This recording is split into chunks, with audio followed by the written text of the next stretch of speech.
Pemirsa, seorang janda muda di Desa Deyah Ujung Baruh, Pidijaya sudah 6 tahun lebih menempati gubuk reot bersama 2 anaknya yang masih kecil. Gubuk berukuran 3 kali 5 meter yang ditempatinya tidak memiliki kamar dan kondisinya sangat memprihatinkan.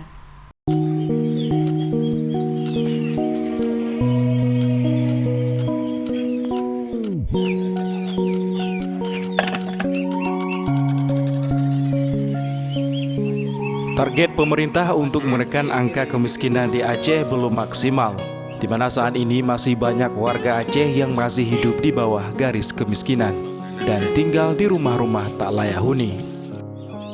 Seperti seorang janda muda di Desa Deyah Ujung Baruh Pelanduk, Kecamatan Tiang Gading, Kabupaten Pidijaya, yang memiliki 2 anak yang masih kecil-kecil. Ia bersama anaknya tinggal di gubuk reok tak layak huni. Rumah panggung kecil yang berukuran 3 kali 4 meter ini tidak memiliki kamar dan sempit. Kondisinya sangat memprihatinkan. Kisah pilu seorang janda muda beranak 2 yang tinggal di sebuah gubuk reok di belakang rumah keluarganya. Bagaimana tidak, janda berumur 32 tahun ini tinggal di sebuah rumah tidak layak huni selama hampir 6 tahun lalu. Nadiatul Husna bersama 2 anaknya tinggal di rumah berukuran 3 kali 5 meter, berdindingkan tepas atau anyaman bambu, dan beratap daun rumbia dari rumah tua bekas keluarganya.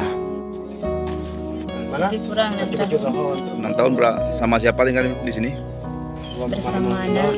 Berapa orang anaknya? 2. Nah, jadi rumah yang lain nggak ada? Nggak ada. Nggak ada. Suaminya kemana, Kak? Suaminya ada pisah Udah pisah. Jadi pekerjaan hari-hari apa nih, Kakak? di gudang sirup. Di gudang. Nadiatul Husna menjadi buruh harian lepas di salah satu gudang sirup gede Tiang Gading dengan gaji 40.000 per hari. Setiap harinya ia harus menempuh jarak tempat bekerja lebih kurang 2,5 km serta bekerja dari jam 8 sampai jam 5 sore. Dari Kabupaten Pidijaya, Jamal Pangwa, iNews melaporkan.